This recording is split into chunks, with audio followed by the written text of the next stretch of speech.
네, 오늘은 사무엘기상 2장의 말씀에 나오는 엘리 제사장의 두 아들의 모습을 살펴보려고 해요. 그리고 우리의 믿음을 한 번 더 점검해보는 그런 귀한 시간을 가지려고 합니다. 자, 오늘 제목을 한번 같이 읽어볼까요? 화면에 나와 있죠? 시작. 교회를 오래 다녀도 믿음이 성장하지 않는 이유. 여러분, 오늘 설교 제목에 이렇게 같이 읽어봤는데 제목이 좀 이상하지 않아요? 교회를 오래 다니면 믿음이 성장해야 되는 거 아닌가요? 여러분이 이해하기 쉽게, 성적이 잘 안 나와서 학원을 갔어요. 학원을 6개월, 1년, 2년 다니면 성적이 올라갈 거라고 기대를 하죠. 여러분도 그렇고 부모님도 그렇고. 마찬가지로 우리가 교회를 6개월, 1년, 어떤 친구는 10년 이렇게 다니는 친구도 있을 거예요. 근데 믿음이 과연 성장하고 있는 것인가? 자, 이러한 좀 이상한 제목을 가지고 함께 나누려고 하는데, 보통의 우리 일반 교회 사람들은 이렇게 생각해요. 교회 처음에 오면은 그냥 이렇게 새신자로 있다가 1, 2년 지나면 집사 안수를 줘요. 그 사람의 믿음이 성장했는지 성장 안 했는지는 크게 관여하지 않고 교회에 다니는 횟수에 따라서 집사 직분을 줘요. 그리고 한 또 10년 정도 열심히 하면 안수 집사 이런 또 직분을 줍니다. 그리고 한 15년, 20년 되면 이제 장로나 권사를 하도록 교회에서 세워줍니다. 믿음이 성장해서 그런 직분을 줬을까요? 한번 생각해 보세요. 그럼 하나님께서는 교회에 더해지는 많은 사람들을 보실 텐데, 지금 이 시간도 보고 계실 거거든요. 저와 여러분 함께 예배드린 이 모습을 보고 계실 텐데, 하나님의 관심은 어디에 있을까?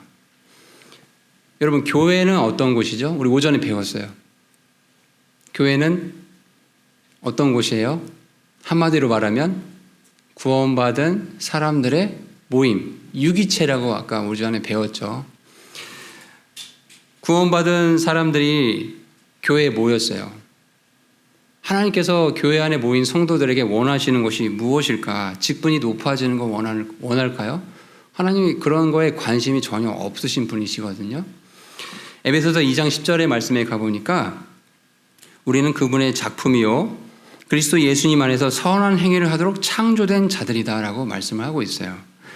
그러니까 하나님께서는 우리가 이제 믿음을 가지고 선한 행위를 하도록, 그 행위 안에 걷도록, 이걸 원하시고 계신다라는 거예요. 오늘 잘 이해되지 않는 교회를 오래 다녀도 믿음이 성장하지 않는다? 이런 제목을 가지고 함께 말씀을 나눌 텐데, 대표적으로 우리 본문에 봤던 사무엘기상 2장에 나오는 엘리의 두 아들의 이 사례를 통해서 한번 이게 어떤 내용인지 살펴보려고 합니다. 중요한 건 뭐냐면요, 이건 구약의 인물이잖아요. 그래서 엘리의 아들들은 참 신앙이 안 좋았구나, 나는 그러지 말아야지, 이 정도 차원의 마음을 가져라고 오늘 설교를 하는 건 아니고 정말 심각하게 이 말씀을 한번 깊이 생각해 보시면 좋겠습니다. 자, 우리 본문에 가보시면 2장 12절에 이렇게 시작합니다. 그런데 엘리의 아들들은 벨리알의 아들들이었으며 그들은 주를 알지 못하였더라 라고 얘기하고 있어요. 먼저 엘리가 등장을 하고 있죠.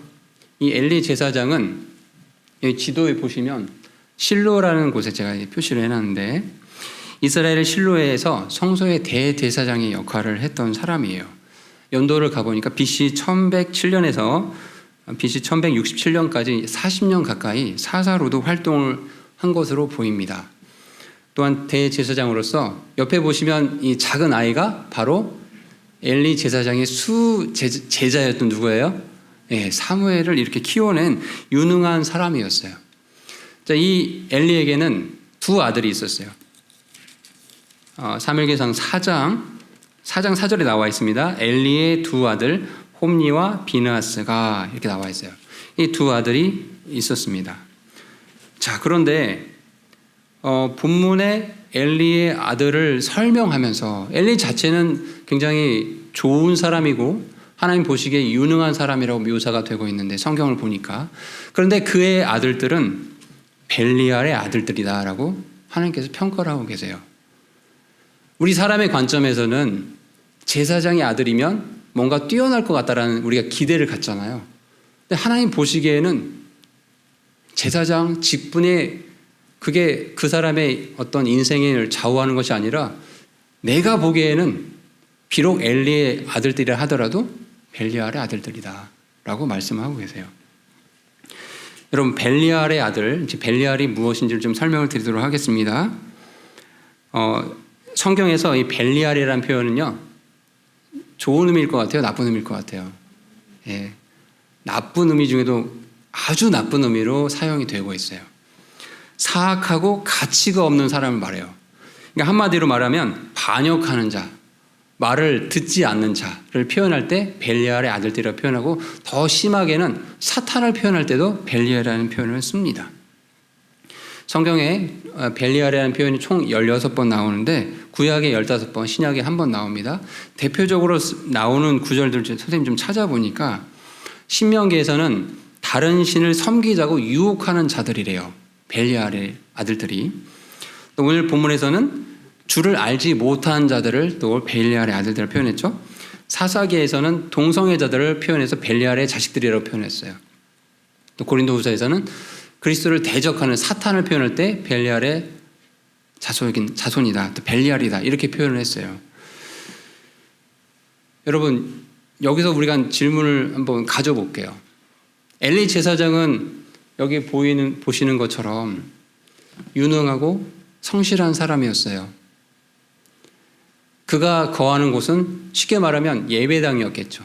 매일 하는 일이 예배드리고 또 백성들 오면 상담해주고 그런 일을 했겠죠. 그럼 그 아들들도 마찬가지로 제사장이었거든요. 기도하고 찬양하고 성경 공부하고 봉사도 많이 했는데, 그래서 시간이 많이 지났으면 당연히 아버지 엘리처럼 자식인 홈리와 비나스도 이렇게 성장해야 했어야 될 텐데 그러지 못했다라는 거예요. 하나님 보시기에는 벨리알의 자손이, 이거 정말 치욕적인 말이죠. 그냥 좀 얘네들은 성격이 안 좋다 이런 차원이 아니잖아요. 얘네 좀 부족한 애들이다 이렇게 말씀하지 않고 사탄의 자식이라고 말을 하고 있거든요. 좀 심각하게 어떻게 이런 일이 있을 수 있을까, 이 말씀을 보면서 생각해 보시면 좋겠습니다. 자, 여기 이 엘리 아들들이 약간 이름 말씀드렸고, 이들의 직업은 제사장이었어요.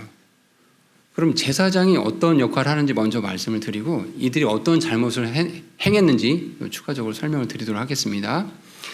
구약의 제사장은 크게 이 세 가지 내용을 아셔야 돼요. 제사장의 자격이 있어요. 그리고 제사장이 해야 될 직무가 있어요. 그리고 제사장의 권한이 있었어요. 자, 먼저 하나씩. 제사장의 자격은요, 일단 하고 싶다고 할 수 있는 게 아니에요. 혈통이 좋아야 돼요. 쉽게 말하면. 출애굽기 28장 1절에서 3절의 말씀 보니까 레위 지파 중에서, 그러니까 레위 지파가 여러 명이 있을 거 아니에요. 그 중에 아론의 자손만 제사장 역할을 할 수 있어요. 그러니까 하고 싶다고 할 수 있는 게 아니라는 거죠.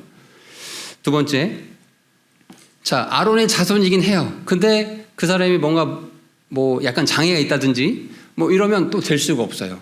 신체적으로도 흠이 없고 건강한 사람이었어야 돼요. 있죠? 여러분처럼 키도 크고 말도 잘하고 이렇게 이끌 수 있는 그런 사람이어야 제사장의 역할을 할 수 있었다는 거예요. 자, 그리고 또한 제사장의 복장을 여러분 아마 성경 사전이라든지 이런 데 보신 적이 있을 텐데, 제사장들이 지켜야 할 의복 규정이 있었어요. 출애굽기 28장 43절에 가보면은 그걸 제대로 지키지 않으면 하나님께서 어떻게 하셨을까요? 옷 좀 다시 갈아입고 와라. 그게 아니고 그 자리에서 죽이셨어요. 그러니까 일단 제사장의 자격은 하고 싶다고 할 수 있는 것도 아니고, 또 하나님께서 아론의 자손이라 하더라도 몸이 불편하면 될 수가 없게끔 되어 있거든요. 또 건강하고 신체도 아무 문제가 없다 하더라도 의복 규정, 이게 하나의 예예요. 예. 그러니까 하나님 앞에 이렇게 제사장으로서 역할을 할 때 복장을 아무렇게나 하면 안 되고 반드시 지켜야 할 규정대로 옷을 입고 하나님 앞에 나서야 된다. 자, 이러한 엄격한 자격을 주고 있었습니다. 자, 그럼 제사장이 하는 직무는 무엇이냐? 1번이 되게 중요하거든요. 먼저 자기 자신을 거룩하게 구별하는 일을 해야 돼요. 말씀 구절은 여러분 나중에 찾아보세요. 출애굽기 19장 22절에 기록되어 있습니다. 그리고 두 번째는 이스라엘 백성들을 용서하게 하는 일을 했어요. 대신 이렇게 번제 헌물을 드리고 하는 일을 했었죠. 그리고 성소를 관리하고 성막의 모든 일을 감독하는 일을 했어요. 그리고 또 가르치는 일을 했어야 돼요. 율법을 가르치는 일을 또 제사장이 해야 됐어야 돼요. 여러분 이 내용들을 좀 잘 기억해야 됩니다. 엘리의 아들들이 이 역할들을 했어야 된다는 거예요. 마지막, 그럼 제사장의 권한은 뭐가 있냐? 첫 번째, 성소에 들어가서 하나님을 섬길 수 있었어요. 이때 당시에는 성소에 들어간다는 거는 여러분 한번 상상을 해보세요. 동서남북에 이스라엘 지파가 12지파가 쫙 펼쳐져 있고 특별하게 선택된 아론의 자손들 가운데 흠이 없는 신체적으로 건강한 사람들만이 제사장이 됐는데 하나님 앞에 이제 이렇게 예배를 드리러 들어가요. 되게 멋진 장면이죠. 그러니까 그런 어떤 권한이 있었다라는 거예요. 두 번째는 이제 이런 짐승의 제물을 드렸잖아요. 그래서 그것 중에 일부를 먹을 수 있었거든요. 또 백성을 판결할 수 있는 그런 권리들이 제사장에게 있었습니다. 자, 이런 기준도 높고 또 해야 할 일도 많고 그러나 이런 어떤 하나님께서 허락하신 권한도 있는 게 제사장이었어요. 참 멋진 세상에 여러 직업이 있지만 이런 직업을 갖고 일평생을 산다라는 건 참 귀하죠. 그렇죠? 자, 이렇게 귀한 이 직업을 엘리의 두 아들들은 어떻게 했냐면 아주 가볍게 여겼어요. 여기 13절부터 14절은 어떤 얘기냐면요. 제사장이 이제 고기를 취할 수 있었다고 제가 말씀을 드렸는데 원래는 딱 정해진 것만 취할 수 있었어요. 여러분 나중에 찾아보시면 좋을 것 같아요. 메모를 해보시고 레위기 7장을 한번 가서 나중에 읽어보세요. 레위기 7장 28절에서 36절에 가보면은 제사장이 백성들이 가져온 번제헌물 중에 일부를 취할 수 있었는데 자기 마음대로 취하는 게 아니라 가슴 부위와 오른쪽 어깨 부위만 취할 수 있다라고 성경에 기록이 되어 있어요. 그리고 또 이 15절부터 가보면 15, 16절 가보면 뭐 기름을 태운다 이런 얘기들이 나오는데 또 그 규정에는 제사장들이 제물의 기름 부분을 제단 위에 불사른 다음에 그 다음에 취할 수 있었거든요. 자, 두 가지를 기억해 보세요. 아무 부위나 취할 수 있는 게 아니라 가슴과 오른쪽 어깨 부위만 취할 수 있었다. 그리고 제물의 기름 부분을 제단 위에서 이렇게 불사른 다음에서야 취할 수 있었다. 자, 이 두 가지 규정은 반드시 지켜야 되는 규정이었어요. 근데 엘리의 두 아들들은 여기 본문에 가보시면 자기들이 원하는 부위를 취해요. 그리고 갈고리도 이게 여기 그림에 잠깐 보시면 여기 보여요? 이렇게 갈고리 3개를 가지고 내가 모든 고기를 취하겠다. 이렇게 다 긁어갔어요. 하나님께서 이거를 그냥 가만 놔두실까요? 예. 여러분 한번 이 장면을 이 사진의 모습을 보시면서 우리의 모습도 한번 돌아보시면 좋을 것 같아요.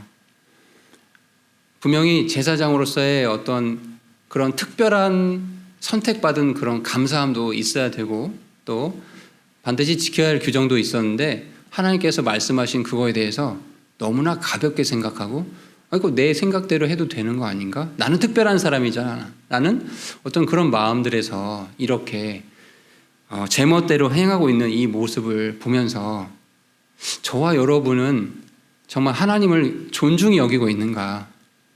성경 말씀에 이거는 좋은 일이다. 이것은 나쁜 일이다. 이렇게 분명히 명백하게 기록되어 있는 것들이 많이 있는데 정말 여러분은 그 말씀에 아멘으로 순종을 하고 있는가? 저도 마찬가지고 이런 것들을 한번 이렇게 돌아보시면 좋을 것 같아요.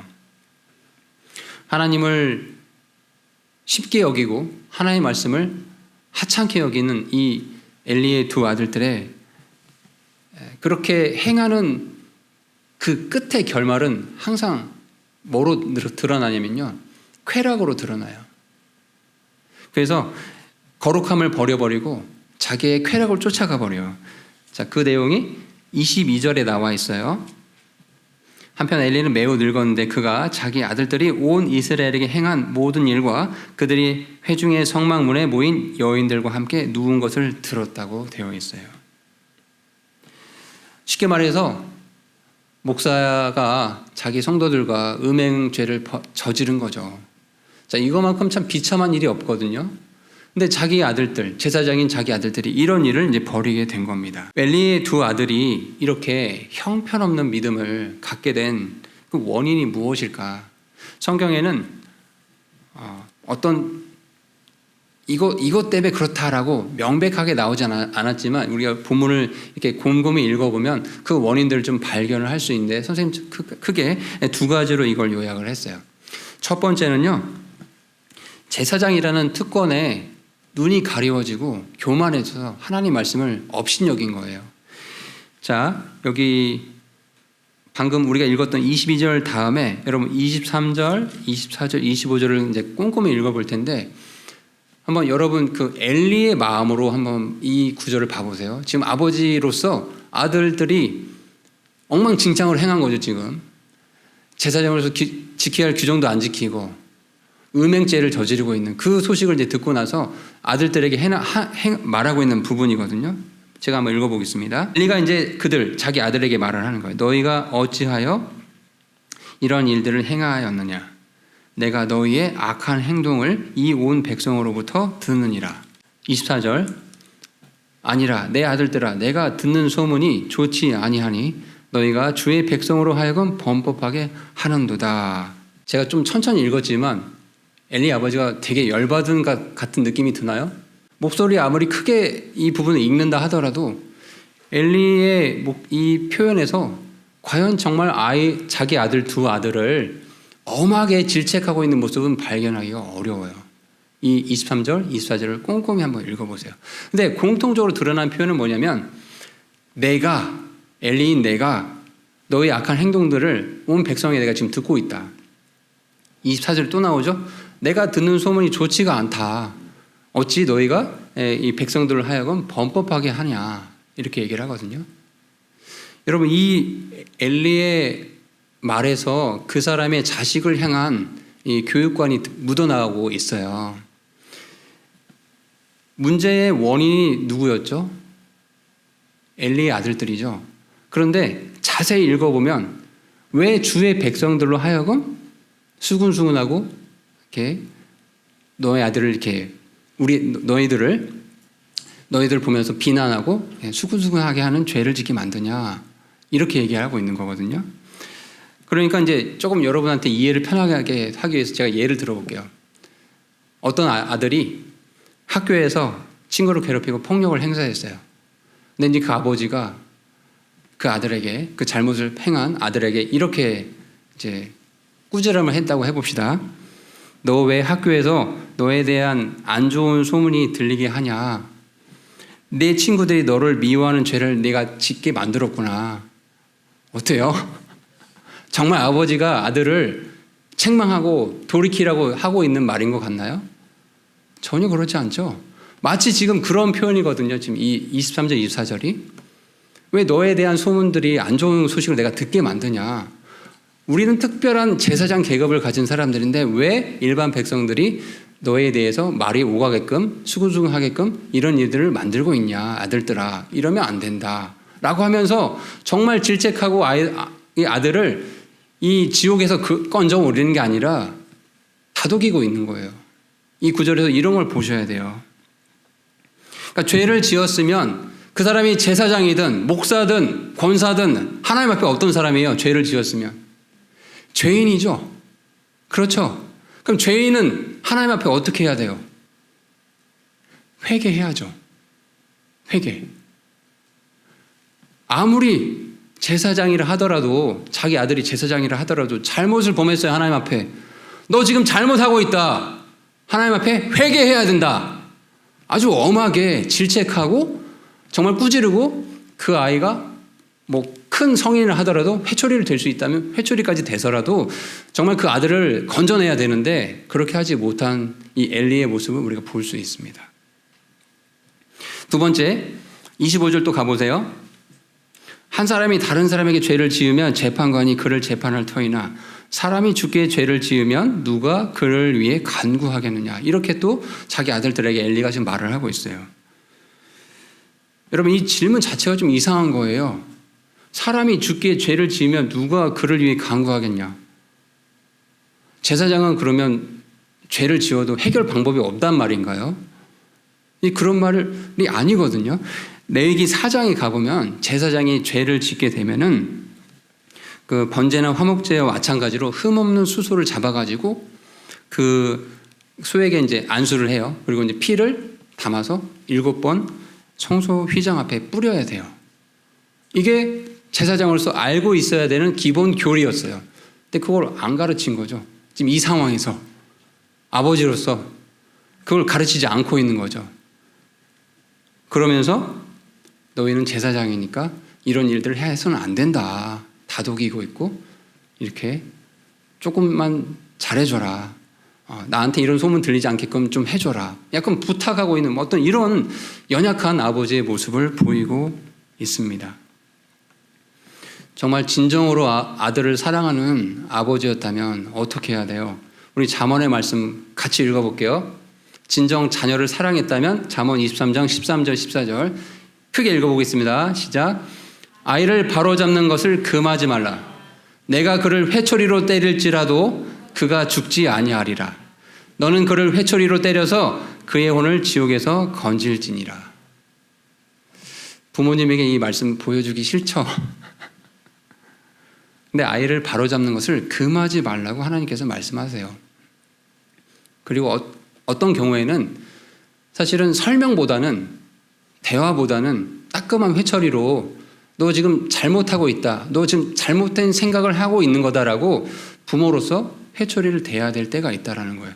그렇게 해서라도 그 아들이 그 자녀가 지옥에서 건짐을 받아야 되니까. 정말 진정으로 아들을 사랑하고 자녀를 사랑한 아버지라면 이렇게 했어야 된다라는 거죠.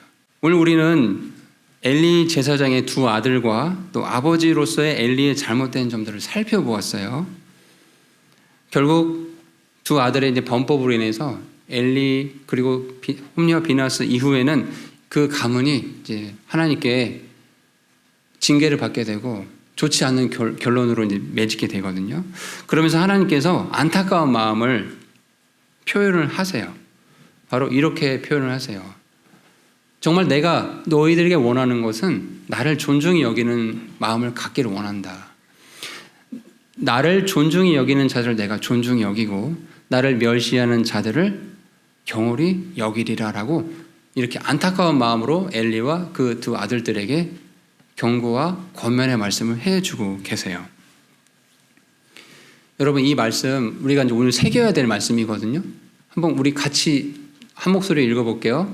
시작. 나를 존중히 여기는 자들을 내가 존중히 여기고 나를 멸시하는 자들을 경홀히 여기리라. 마음에 이 한 구절 한 구절을 한 단어 한 단어를 한번 깊이 좀 생각해 보시면 좋겠어요. 하나님을 존중히 여기는 자들을 하나님께서도 존중히 여겨주신대요. 어려운 게 아닌 것 같아요. 반대로 하나님을 멸시하는 사람이 있어요. 하나님도 그 사람의 인생에 대해서 관심이 없다는 거예요. 경홀히 여겨버리겠다라고 말씀하고 계세요. 이 구절은 제가 이제 이 구절을 챗GPT에 이렇게 검색을 해봤어요. 이 말씀의 의미가 뭐니? 이렇게 검색해 보니까 챗GPT가 아주 명언을 남겼어요. 제가 읽어드리고 싶어요. 그래서 자, 이 구절은 두 가지 사실을 말해줍니다. 우리의 행동에는 결과가 있다라는 것을 말해주고 하나님과 우리의 관계는 우리가 그분을 대하는 방식과 직접적으로 연결되어 있다는 점을 말해줍니다. 되게 똑똑하죠? 말씀을 읽고 이렇게 딱 분석을 해냈어요. 여러분도 이제 이런 능력을 좀 키우면 좋겠어요. 나를 존중히 여긴 자들을 하나님께서 존중히 여겨주신대요. 여러분, 하나님을 존중히 여긴다라는 의미가 어떤 의미일까요? 이 의미는 먼저는 하나님의 존재 자체를 귀하게 여기라는 거예요.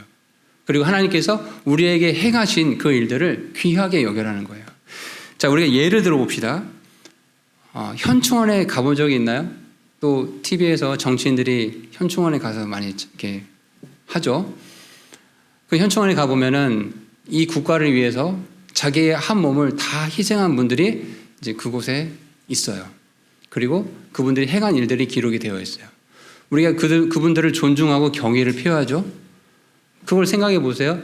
그분들이 국가를 위해서 행하신 일들을 너무 귀한 분들이구나. 그분 존재 자체를 귀하게 여기고 그분이 행했어요. 이 나라를 위해서 목숨을 바쳤으니 너희도 이제 이 대한민국을 위해서 정말 올바른 시민으로 잘 살아야 된다라는 그런 감명을 받고 오잖아요. 그리고 정말 실제로 내 삶에서 이제 그런 삶을 사는 게 그렇게 희생하신 분들에 대한 존중의 의미겠죠. 마찬가지로 하나님을 존중한다는 것은 하나님의 존재 자체를 일단 귀하게 여기는 거예요. 여러분 그런 생각 해본 적 있어요? 하나님의 존재가 이 땅에 없어요. 어떨까? 이 온 우주에 하나님이란 존재가 없다고 한번 생각해 볼래요? 그럼 어떨 것 같아요? 생각해 본 적 있어요? 하나님이란 존재가 없다? 저도 이 질문을 저에게 스스로 던져봤는데 잘 상상이 안 되는 거예요. 이 온 우주에 하나님이라는 존재가 안 계시고 그럼 그냥 자연스럽게 시간이 많이 흘러다가 우연히 사람들이 생겨나고 그렇게 살다가 뭐 때문인지 모르지만 그냥 죽고 인간은 그냥 이런 존재로 살아가는 존재인가? 또 이 세상에 악이 얼마나 많아요. 며칠 전에 이렇게 시리아, 튀르키예 이종에 여기에 지진이 큰 지진이어서 굉장히 많은 사람이 죽었죠. 이유를 밝혀낼 수 있을까요? 과학자들이 잘 몰라요. 근데 그런 일들이 많이 생겨요. 악이 팽배하고 정말 억울한 일을 당했는데도 공의로우신 심판자이신 하나님이 안 계시면 그걸 심판할 길이 없어요.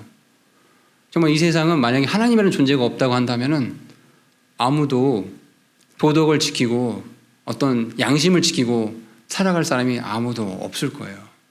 그러니까 하나님이라는 존재가 계셔서 우리가 정말 이렇게 이 땅 가운데 믿음을 가지고 살 수 있는 거에 대해서 귀하게 생각하시면 좋겠어요. 그리고 하나님께서 우리에게 행하신 일들을 너무나 귀하게 여기셔야 돼요. 여러분 요한일서 4장을 보실래요? 요한일서 4장 9절에서 10절의 말씀을 보겠습니다. 하나님께서 자신의 독생자를 세상에 보내사 우리가 그분을 통해 살게 하셨으므로 여러분 이 한 구절 한 구절이 은혜거든요. 우리가 살 수 있는 이유가 하나님께서 독생자를 이 땅에 보내주셔서 살 수 있다라는 말씀을 지금 하고 있어요. 이 점에서 하나님의 사랑이 우리를 향해 나타나느니라. 우리가 하나님을 사랑한 것이 아니라 그분께서 우리를 사랑하사 자신의 아들을 보내셔서 우리 죄들로 인한 화해 허물이 되게 하신 것, 여기에 사랑이 있느니라. 하나님께서 우리에게 행하신 이 사랑을 기억하시면 좋겠습니다. 나를 존중히 여긴 자들, 저와 여러분이 되면 좋겠어요. 하나님을 존중히 여긴다는 거 어려운 일이 아니에요. 우리가 드리고 있는 예배, 또 함께 섬기고 있는, 주님을 섬기고 있는 이 지체들, 선생님들, 또 믿음으로 여러분들에게 좋은 것들, 또 좋은 잔소리 하시는 부모님이 계신다라는 게 얼마나 귀한 건지를 기억하셔야 돼요. 하나님을 존중히 여긴다라는 건 그런 것들, 우리에게 지금 펼쳐져 있는 이런 좋은 분들에게 그런 것을 귀하게 여기고 내 삶에서 정말 이제 이 믿음으로 열매로 드러날 수 있게끔 하는 거, 이렇게 되기를 원합니다.